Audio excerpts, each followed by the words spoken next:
People will complain all the time about it's so hard to find good people. I'm like, no, you suck at interviewing. Our meetings suck. No, you suck at running meetings. They forget that they don't have the core skills to do what they're doing. You would never send a kid off to play little league baseball or cricket or rugby or soccer without teaching them the basics of the sport, right? And then in business, we have all these leaders that they know how to they might know marketing, they might know finance, but they don't know how to manage a team. They don't know how to coach. They don't know how to run one-on-one meetings. They don't know how to run normal meetings. And yet they're struggling through that on the day-to-day, thinking business is hard, just because they don't have any training at the core. I've been following your content and you along for some time now and have been super impressed. But I'd love you, in your own words, to tell me and rather our listeners a little bit about your background and your history and where you are today. So I was groomed as an entrepreneur. My father was an entrepreneur. Both sets of grandparents were entrepreneurs, and they groomed the three kids, my brother, sister, and myself, to be entrepreneurs. We were all taught at a very young age that having a job was a stupid idea, and that being an entrepreneur gave you control of your time. And it was all about having the free time to have a great life, and then the money would follow, which it has. My brother and sister and I have all owned our own companies for between 15 and 25 years. So it's all we've ever really known. I had my first real operational company when I was 20 years old. I had 12 full-time employees when I was 20. I operated a house painting business and got involved with a group called College Pro Painters, joined the head office and started recruiting and training franchisees. Then I left College Pro after about 7 years there, joined a group called Boyd Auto Body as a partner. And I joined the franchising group. We built that up, took the company public, left there, and I was hired as president of a private currency company. We built that company up and sold it right at the height of the dot-com era. We actually sold, but we were public, and the company that bought us was public. By the time the transaction closed, our $64 million valuation was worth $3 million. So we literally blew up. The company blew up because the internet blew up around us. So we lost $61 million in valuation in a period of 3 months. So I became a garbage man. I joined my best friend, Brian, who was building a company called, at the time, called the Rubbish Boys. We changed the name to 1-800-GOT-JUNK, and we built that company up. I joined as the 14th employee and as the COO. And I left 6.5 years later. We had 3,100 employees system-wide about 15 years ago now, and started working behind the scenes, coaching CEOs of typically 50 to 500 person companies. And did that successfully for a long time. I've written 5 books. I've been paid to speak in 26 countries on 6 continents. And then 5 years ago, started an organization called the COO Alliance, which is the only network of its kind in the world for the second in command. And we built that up just to give them, because there's a million groups for entrepreneurs. You've got EO and YPO and all these amazing organizations for entrepreneurs, but there was nowhere for the COO to go and actually spend time really digging into the business. And then I have a podcast as well called the Second in Command podcast. So, wow, that is unbelievable, Cameron. And, I mean, when I'm sitting here and I'm, chatting with you right now, I mean, my mind is going 1,000 miles an hour trying to think of like, how do I maximize this time for myself, but also for the listeners when I think of like all the different directions that we could take this in. But I'm actually really curious. You started off stating that your grandparents, your parents, everyone's been an entrepreneur in your family, and you were effectively groomed as an entrepreneur. Like growing up in a household like that and having that being sort of the driving light, like you are to be a business owner, you've got to run things so that you can manage your time. I mean, doesn't that create a level of, competition, but maybe even stress? I mean, I'm just curious, like I almost had the opposite approach growing up. I think it probably did. I mean, I did a talk that's on the main site. If you go to TED.com and look up my name, I did a talk about raising kids as entrepreneurs.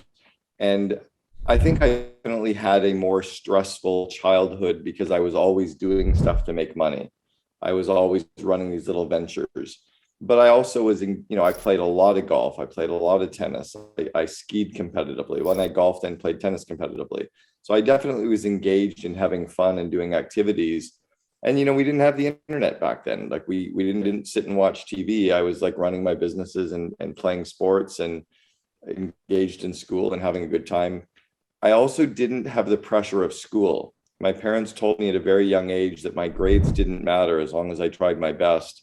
they were quite happy with a C minus. So I got a lot of 65% on tests, and I wanted to get A's, but I knew that wasn't for me.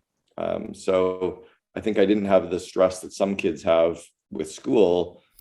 I just went to school to learn as best as I could. And then I worked really hard at my businesses and sports. That's, that is definitely a different world back then. Like I think about what a waste of time, so much of the scrolling, the perpetual scrolling on Instagram, and how you're just never getting that time back. So definitely a good time to sort of invest in things that are really worthwhile, your health and then your wealth.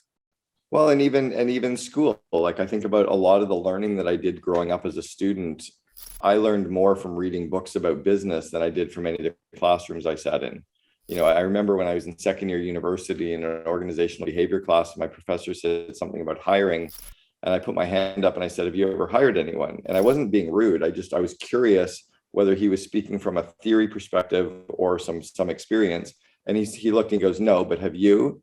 And I went, yeah, I actually have 12 full-time employees. And the whole class turned and I was like, oh, I'm now that guy. Like I didn't want to be that guy. but I remember just that was different. So I think about, something that I think business owners, whether they're small or scaling up, can really benefit from is in growing, not only growing themselves, but really growing their team and growing their leaders. You've invested in your COO and putting her into the COO Alliance to grow her skill set. Our job as a leader is to grow people. It's to grow their skills and to grow their confidence. And I almost think that a leader and a manager is climbing up two ladders right beside each other. And let's say that their left foot and left hand is climbing up one ladder, and their right foot and right hand is climbing up the other ladder. So the one ladder is skills, and the other ladder is confidence. And we have to grow their skills and grow their confidence and grow their skills and grow their confidence and grow their skills. And the more they grow their confidence, the more they'll grow their skills, right? But more often than not, leaders are trying to hold people accountable and tell them what to do and manage them. That's not giving them any confidence. It's not giving them any skill development.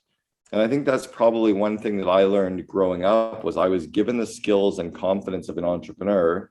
And then I worked in companies where we really focused on growing our people. I even launched a course recently called Invest in Your Leaders, which is the 12 core modules that I've used to grow skill sets across my management teams. Things like coaching and delegation, situational leadership, time management, email management, conflict management, interviewing, effective meetings, like all the skill sets that managers and leaders don't have. I think if we train our teams on that, that's what superpowers or supercharges their businesses. So that's probably been a core for me. And I don't think I really identified it as much. I was more a unconscious competent. I was really, really good at doing it. I didn't even know I was doing it because it had been a part of me for so long. Now it's become very conscious. I'm very conscious of the fact that my job is to grow people. Yeah, really powerful stuff. I mean, one of my favorite books, and a book that we have every single one of our team members that join, and actually the partial brainchild of the name Multiply Me is Multipliers by Liz Wiseman. How the best leaders make those around them smarter. But when you were just talking through the two different competencies, specifically when you were talking about being a great leader and being a great manager, and I often, when I'm speaking to my team, I say I feel like I'm a good leader. I'm not the best manager. And so I'd love you to sort of break down how you would define management versus leadership and how those are interconnected or sort of built separately. Well, and let me flip it a little bit too. If you hire really good people who manage themselves, you don't need to manage them, right? I was asked by Fortune magazine in 2003, how do you motivate your employees? I said, I don't motivate my employees. I hire motivated people. Right? Like how do you hold people accountable? You don't. You hire accountable people. So I think the job of managing people disappears if you hire people that can manage themselves. Right? You don't need a babysitter to take care of kids if the kids can take care of themselves. And I think we've often forgotten that point. So what I like leaders to do is to really think about, what's my org chart look like in 3 years? What's it look like in 2 years? What's my org chart look like in 12 months? And do I have those seats filled? How can I put people in those seats? How can I grow the skill sets and the confidence of the people in those seats? How can I get them working well together? So you're growing the capacity of your team. You're not managing them, right? I almost flipped the org chart upside down where the CEO is at the bottom, supporting the C-suite and the VPs, who who are supporting the managers, who are supporting the employees, who are supporting the customers. So you don't have to manage people. There's a funny story that I heard years ago about the two leaders or managers that were out in charge of clear cutting a forest. And so the manager and the leader are out clear cutting a forest, and one's clear cutting, he's got his whole team and they're efficient, they're chopping down trees, and he's managing them to cut everything down. And the leader has his team out there, and he climbs up a tree and he looks around, he says, holy shit, we're in the wrong forest. That's a real core difference between leadership and management, is having the visibility towards strategy and the future and what matters. Because there's a lot of highly productive managers that are getting the wrong stuff done. Yeah, I mean, that resonates with me deeply, just thinking through sort of the time invested over the years on things that may not actually yield a positive ROI, let's say, but had we have had the foresight of actually sitting down and taking that, 10,000 foot view and saying, well, is this something that we believe to be true a year from now, 3 years from now, 10 years from now? And is this really the trajectory and the vision? I mean, that's something that I think as a leader, you learn in time too. Yeah. And I think that's what we have to grow the skill set around our people, our leadership team. So they're thinking that way, right? They're thinking strategically. They're thinking across the organization. One of the biggest detriments to an organization is the head of a business area let's say it's the head of marketing, and they think marketing is their core. It's not. Multiply Me is like the head of marketing's most important team is the leadership team for Multiply Me, not marketing. The head of finance most important team is Multiply Me, not finance. And as soon as they recognize they're not in charge of their area, they're in charge of the whole company. They just think differently. We only have three inputs. We have our people, we have time, like days, weeks, and months ahead of us, and we have money. And we have to get the highest return on investment of those three inputs. So it's about leadership deciding what are the critical few things to work on versus the important many. I think people so often get bogged down in busy work, but they don't produce anything, or they're working really hard on stuff that isn't necessarily giving the highest ROI. So that's definitely, I would say, something that most entrepreneurs likely struggle with. You can get so caught up in the weeds and so close to the source of what it is you're doing in the day to day. How do you approach, or what's your advice to people to actually have them take that step back and actually work towards understanding what that goal really should look like? I actually created a concept years ago, or I learned a concept from an Olympic coach 25 years ago, but it's now a registered trademark called a vivid vision. And so I've talked about it in 3 of my books, in Double Double, The Miracle Morning for Entrepreneurs, and then I wrote a book called Vivid Vision. The idea is that for entrepreneurs, they can see their company in their mind. You know what you want your company to look like, act like, feel like. You've got a good vision of how you want the team to be working and your meeting rhythms. So the idea is you lean out into the future. So let's say you and I hop into the DeLorean time machine with Michael J. Fox, and we're going to go back to the future, but we're going to travel out to December 31st, 2024. So we're going to lean out 3 years into the future, and we're going to hop out of the time machine, and we're going to walk around your company together. And we're going to describe everything we see. We're going to describe the leadership team meetings. We're going to have 3 or 4 bullet points around what the customers are saying about the company. We're going to have 3 or 4 points about what the employees are saying. We're going to talk about marketing and IT and operations and finance and engineering. We're going to talk about the company culture and the perks. We don't know how it happened, but we're going to describe what we see. Most entrepreneurs are clear on that, or they have it in their mind and it's kind of scrambled, but none of your employees can read your mind. So if you can get all of those ideas out of your mind and create a 4 or 5 page written description of what your vivid vision looks like, acts like, and feels like, then you get a copywriter to polish that and pop it off the page. And then you share it with your design elements added to it to all of your employees.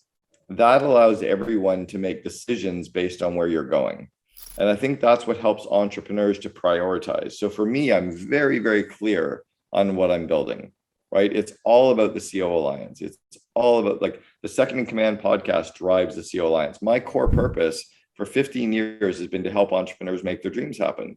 And that's what the COO Alliance is critical, because most entrepreneurs will never be doing the stuff. Like, you'll learn how to interview, but your team is doing most of the interviews. You'll learn that, we need to have KPIs, but your team will be managing the dashboards. So we really need to grow the team. So I'm so clear on my core purpose is to help entrepreneurs, but one of the best ways to do that is to grow the COO Alliance, to push out the Invest in Your Leaders course, to do my Second Command podcast, they're all completely aligned. My books, everything's aligned with my core purpose. So any entrepreneurial company that starts with the vivid vision, aligns their team with that vivid vision, and then focuses on the critical few projects that start making that vivid vision happen. And then you build it like you're building a home, the foundation, you put in the walls, you put in the electrical and the plumbing. Entrepreneurs get all distracted. They want to put in the beautiful stove and the nice cabinets, but they forget about the foundation, right? The core values, that's kind of my approach. Yeah, that is very, very wise words of wisdom there. And when you were even sitting there and expressing to me right now, like, what does it look like 3 years from now, after we've hopped out of the DeLorean, like, it's clear as day to me. I really can see exactly how things are going to interact. Like the business is going to take on 2 or 3 evolutions from where it sits today, where we're still at day one, even 2 years in, but it's extremely clear. So absolutely. It actually reminds me of a concept that they have at Amazon called when they write a PR FAQ, if you're familiar. So yeah, I'm very, very familiar. So similar construct. I think you actually take it further because that's more so around the product launch. Well, I guess it's kind of like a business, but you're building the entire, you're building that entire framework, essentially the same way. So fantastic. I do everything backwards. If I, it's kind of the Cheshire Cat said, if you don't know where you're going, any road will take you there, right? The Cheshire Cat from Alice in Wonderland. Of course. In fact, my playa name at Burning Man is Cheshire because I'm so focused on where I'm going all the time on the playa that people think they called me the Cheshire Cat. So if you're clear on a project, you can figure out how to make the project happen. If you're clear on the design elements for a website, you can create the website. If you're clear on a project, you can get it done quickly. If you're clear on your trip that you're going on, you can have an amazingly organized trip and agenda. It's the same with growing a business. It's no different. Yeah, absolutely. Who do you camp with? I'm Spanky's Wine Bar. I know Spanky's Wine Bar. I was part of Bang Bang, and then we started one a couple of years ago. Okay, my whole tribe is out there right now. They're on the playa right now. I was just watching. RoboHeart just did the sunset set, so I just watched it this morning. Have you got into the multiverse, the digital experience? Yeah, a little bits of it. It's kind of cool. I'm just aching to be out there. I had tickets last year. I was ready to go back out again this year, and it's just like I'm so struggling with not being on the playa. So we'll have to connect there for sure. 100% next year, mate. By the way, you're over in Israel. Doesn't Israel have a burn, or has that been canceled, or is it still happening? So it hasn't happened for 3 years now. It's called Midburn, and it's amazing. It's very different. It's much more in its infancy. So it's pretty cool to see, like, from leaving Burning Man to coming to Midburn. It's a very different experience, but much more raw. Like the production value isn't there. It's like it's almost like it's like VC backed Burning Man versus bootstrapped Midburn. Well, my first burn was 2007, so I'd rather start going to the Midburn. I want to go to South Africa burn. I heard there's something up that's pretty cool up in, I think it's Sweden or Finland, that's supposed to be amazing. So it's time to start checking out some of the smaller ones for sure. Absolutely. Yeah. It's, I mean, you know what, as an entrepreneur and as someone who's been there for some time, I mean, for me, I feel like it's one of the most valuable weeks of my year, every year that I'm there. I've been to 4 or 5 burns now. And, I'd love to hear, I haven't really spoken to many high level. Well, I mean, you do on the playa, right? But then you leave and you don't always reconnect with them. But for you, like, what does it actually symbolize? What does it actually do for you from a life standpoint? But for me, it's a connection of what really matters, which is like none of this shit matters. Like what we're doing to make money. Like, I don't really care what you do for work. You don't care what I do I want to know about your fears, your insecurities, your passions, your hobbies. Like the stuff that really matters has started to really matter. Things don't matter anymore. I have had all the things and I have a lot of things. I don't need things now. I want the experiences and connections with people. I just don't shake hands with people anymore. Like I was coaching Marcelo Claret, who is CEO of Sprint. And when I first met Marcelo, I walked up to him and he's 6'8". I'm 6'4". And I walked up and gave him a hug and I realized I'm hugging this huge giant in our first, and he's the CEO of the 82nd largest company in the United States. That's changed me fundamentally. I think just being aware of wonder has changed me. I think realizing like how big people can make stuff. Like there's just, if you just let people go and be creative, has been incredible. Yeah, all of it. The collaboration, I don't know, everything. I know, I get it. I mean, for me, the first time I went, it was the gift of giving without the expectation of reciprocation. When you feel that it's in the player, it's in the experience. You can't not feel the principles when you're there. You don't have to read them to actually experience them. And from that, I mean, for me, I am most happy when I'm giving back, not taking. And that was probably the biggest fundamental. Yeah, and we learned that in our first day, right? Because we all show up in our first burn with stuff to trade, thinking it's about bartering, and then realizing that no one's actually asking you for anything and giving anything back. And you're like, oh, it's not about bartering. It's just about contributing and caring. And yeah, it's just an amazing experience. It's interesting that if you go back to, I think, 2000-ish, when Sergey Brin and Larry Page, who I hang out with Sergey at TED every year, when they were hiring Eric Schmidt as their CEO of Google, in the interview process, and I'll butcher this story lightly, but they had some very solid candidates, and they were looking for someone they fit with culturally. And they asked Larry, like, what do you do for fun? He's like, I make these robots and I take them out in the desert and I let them roam around. And they're like, where the hell do you do that? That sounds amazing. I goes, I go to this festival, and they're like, what's it called? And he's like, Burning Man. They're like, dude, you're in. And because they went as well, and they realized that was their tribe. And I think companies have to think about your core culture, your core values, and obsess about your core values, that you only bring people in who fit your core values. That actually brings me to a really interesting point, at least on my mind. I mean, you're someone who's hired literally probably not thousands, probably tens of thousands of people in across your career, right? I mean, what was it? You hired 3,000 people in the 1-800-GOT-JUNK? Yeah, I mean, I've personally interviewed and hired about 400 or 500 that I've at least interviewed and made the hiring decision. And then I've built companies that we've hired. You know, at College Pro Painters, we hired 8,800 people every summer. You know, and I was in the top 30 people where we had to get 800 franchisees in 4 months, and then train those 800 franchisees to hire 8,000 students in a month. There's not many companies on the planet that hire 8,800 people every year. We became operationally world-class at recruiting, interviewing, selection, onboarding, training, and development of people. And that's probably the core. That's where the core of my course, the Invest in Your Leaders course, is all of the stuff that I trained Kimball Musk on in 1993, right? So yeah, 1-800-GOT-JUNK, 3,100 was great, but that was over 6 years. We were doing 8,800 every year. I mean, how do you even approach building a system or an infrastructure to enable, attracting, recruiting, retain? Like, how do you even quantify that? It's funny, no one's ever asked that question. So Greg Clark, the founder of College Pro, said, if it takes you more than one piece of paper to write it, you're overcomplicating it. And I want to keep it even simpler. So get it to a half a piece of paper.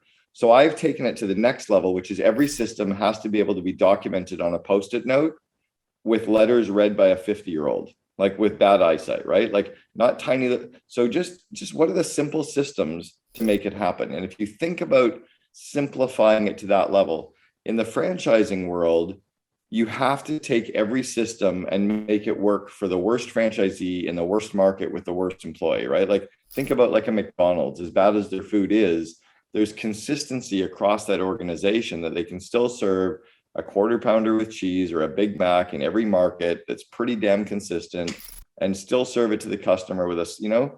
That's how you do it. And at College Pro Painters, we only looked at the marketing material for a 2-week period once a year. We didn't think about marketing again for the next 50 weeks. We would tweak it, we'd make changes, and then we'd put it to bed for a year. We only looked at our policies and procedures, our operating manual once a year. We only looked at our recruiting systems once a year. It was about the minimum viable everything. It was about just get it done and get it out the door. We only had 4 pieces of marketing material to run a $64 million company. Yeah, that's insane. That's insane to think. I mean, I'm really sitting here seeing, a couple of trends in how you strike me as someone who's very meticulous and methodical. Everything that you are looking to actually achieve, it has purpose. Like you stated, Yes. the second in command podcast drives the value for the COO Alliance. All you want to do is help educate the second in command, the COOs of the world, and help build entrepreneurs to bring their dreams. At what point in your career did you actually find that level of focus? Like, has this been something from your youth that you've sort of instilled throughout, or is this something that's come to fruition over the course of your career? It's come from a few things. It came from sport. So for me, I've always seen entrepreneurs like a fly trying to get out the window. They're going to keep banging their head on they keep trying, bang your head on, and you end up dead on the windowsill. And I always saw the door that was open. I'm like, I'll just go out the door. So I always saw the shortcuts. I learned that in golf. I learned how to take the shortcuts on parts of the course and how to get out of the bush. I learned how to not take risks and have the most efficient shots. I learned it in ski racing, how to have the most efficient path so you have less kind of friction on the hills and in your races. I learned it in the tennis court, how to find the gaps and how to like go against somebody's weaknesses. So I've probably, because I wasn't the smartest kid. So for me, it was always about the shortcuts and the easiest paths and about simplicity, because I didn't know how to make it complicated. Like if I showed you my university transcript, you'd laugh. Like it's pathetic. Yeah. So, well, that actually, so going back like right to the start of the conversation here, you said that you were getting C minuses, 65%. Your parents were happy with that. You were sort of getting through and there was no added pressure on you. Like I'm someone who, I went through formal education. I dropped out of architecture. I went and I studied marketing and management and aced that because everything after architecture was easy. But I, in my mind, I got very almost no value out of my higher education, my degree. Like what I'd love to hear your position, having the success you've had over your career and where you sit today. Like, what's your position on sort of the traditional format of education? Well, no one, I'm going to show you as I'm answering, I'll show you my transcript so you can laugh at it, but no one's ever asked you or me for our grades. Right? No one's ever asked. That's not great, mate.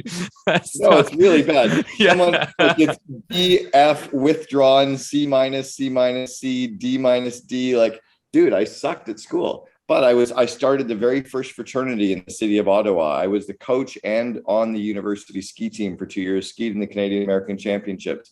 I ran a business for 3 years while I was in university. Like I was highly engaged in all things around campus. And I learned more from that than I did from sitting in a classical classroom. So I learned that there's theory and experience, right? I think there's some value in some kids going to university. Like I told my youngest son, who I fly him to Montreal tomorrow to enroll him in his first year at University of Concordia. I said, you have to do 1 year, just 1 year to have the experience. And if you decide you just want to run your own business and you want to travel the world and do your businesses that you're doing now, go for it. But you have to do at least 1 year. Because I don't believe that now, especially where you can access the internet, you can collaborate with others, you can be a part of mastermind groups, you can do online courses. Like there's so much access to information. When I went to university, you had to be the smartest person in the room because there was no internet. I had a typewriter in university, no laptop. There was no internet. There was no Google. So you had to memorize everything because if the one book in the library wasn't there, you couldn't get the information out, I think things have changed. Yeah, massively. So I like that though. I like that, you're pushing him to actually have the experience and make an informed decision, because without actually ever going, you won't be able to make that decision. But I'd even say like my business partner, he's 26. He was going to go and take a job at a bar when he finished the army here. So he's Australian, moved here, spent 4.5 years. He was an elite combat soldier here, had 100 soldiers under him. He's a genius as well, on top of all of that, also doing this all in Hebrew. And I brought him into the last business that I was working on and left and brought him across with me. And I said, listen, you can go and study entrepreneurship or you can come and work with me and, try the real thing. And it's now, 2-3 years in together. And I think it's the best decision he probably ever made in his life, to be an equity owner in a business that's growing at the rate we are and doing all these things. Like the guy's running, he's running a multi-million-dollar business now. Otherwise, he would have been just theorizing all of it. I mean, I don't know. And I still think there's something that's okay about education as long as you're there and you understand your purpose, which is to learn and have fun while you're learning, not to necessarily get the grade. Right. And I think I wish that I had gone to more of my classes and tried to learn more from so to have more theory to bring into my experience learning as well. Right. I think it could have rounded me a little bit. Absolutely. Yeah. I can theorize. I can see how that might have that impact. The first thing that has struck me is that, like, you talked about the fact that you were coaching before coaching was a thing. You were educating entrepreneurs. You said 120, if I'm not mistaken, back in the 90s. Yes. Yeah. 1989 to 1994, I'd coached 120 entrepreneurs. So for a lot of people, and we actually were talking a little bit about this, I think before we hit record, was about the whole notion of that imposter syndrome of, am I really the right person to be taking this leap and running a company or being the COO? And I think for a lot of entrepreneurs, they struggle with this. How did you get into that first standpoint of saying, right, I'm ready to start coaching and I take on 120 people before there's like this mass push right now where everyone's a coach and everyone's got a course and, Yeah. And that's all new in the last 10 to 12 years. The whole coaching world really exploded about 10 to 12 years ago. It really wasn't a thing prior to that. It was very, very niche. So I was involved in a franchise organization. When I ran my house painting business, I got a 1-year summer franchise from a group called College Pro Painters. College Pro ended up becoming the largest house painting company in the world. Because I was a very successful franchisee for them for 3 years, I was in the top 5 in Canada in my 3rd year. They identified me as someone who was very, very good at it. And I was a really good leader of people, that I was recruited to then become a general manager and to oversee a group of franchisees. So in the first year, I coached 16 franchisees. Next year it was 21, then it was like 27. So over the 4 years that I was a general manager with them, I coached 120 entrepreneurs. Yeah, incredible. And so I guess you had sort of a staged approach, like you were brought into it and sort of given that platform to really. Well, and they trained the heck out of me. I've probably had 50 hours of training on interviewing. I've probably had 50 hours of training on coaching, 50 hours on situational leadership, 10 or 20 hours on delegation, 20 or 30 hours on time management, on effective meetings. Like, I've had so much training, almost like I went to a General Electric, the black belt, Six Sigma or Crotonville, or I've gone through the really solid leadership skills of how to be a solid leader of an organization that they don't teach. They don't teach you even in an MBA, they don't teach you how to interview. They don't teach you how to run meetings. They don't teach situational leadership. These are the soft skills, as they used to call them, of leadership. And I got a lot of training around that, fortunately, at a very young age. Yeah, incredible. The last thing I had for you, here was, you've seen businesses at plenty of different stages, from startup to scale up to, effectively listing and going public. I mean, you've really seen the gamut. When you look at the stage in your career where you're at right now and through all these experiences, like, what actually resonates from what's building the biggest leverage? Like, how do you actually turn all of that information and say, like, for you personally, I'm not asking as a general rule of thumb, because some people love the startup mentality and they'll build it to 5-10 million and sell it and move on. That's what they're passionate about. Once they don't know everyone's name in the building, they're not interested. Like, what motivates you? Because you're someone who's built an enormous network. You can effectively, tap just about anyone on the shoulder these days. What's your sweet spot? I really am passionate about helping grow entrepreneurs and their leaders on how to grow companies. Like, I see them working so hard, banging their head on the window, and I see the door that's right here, that if, like, people will complain all the time about it's so hard to find good people. I'm like, no, you suck at interviewing. Our meetings suck. No, you suck at running meetings. They forget that they don't have the core skills to do what they're doing. You would never send a kid off to play little league baseball or cricket or rugby or soccer without teaching them the basics of the sport. You know, they'd come home from their first night at baseball or their first night at soccer saying soccer sucks. No, you suck at soccer, right? And then in business, we have all these leaders that they know how to do they might know marketing, they might know finance, but they don't know how to manage a team. They don't know how to coach. They don't know how to run one-on-one meetings. They don't know how to run normal meetings. And yet they're struggling through that on the day-to-day, thinking business is hard. It's just because they don't have any training at the core. So I'm just trying to give them the shortcuts because it just seems so frustrating. You know, I've said for years, I would do this for free, except my kids have to eat. Yeah. Yep. Right? That makes a lot of sense. And again, like coming from that the Burning Man world, I think that especially when I'm there, you know, like what does all of this all mean? Like how many more things do you need? Like that doing all of the work for the 51 other weeks of the year makes that entirely worth it. If I go back to Burning Man, one of my favorite things to do on the playa is to take a virgin burner and just go for a bike ride and show them the playa so that they understand it, to show them so that they feel more comfortable and they understand the flow and they understand where stuff happens, and not to tell them what to do, just to, you know, it's just to help grow them.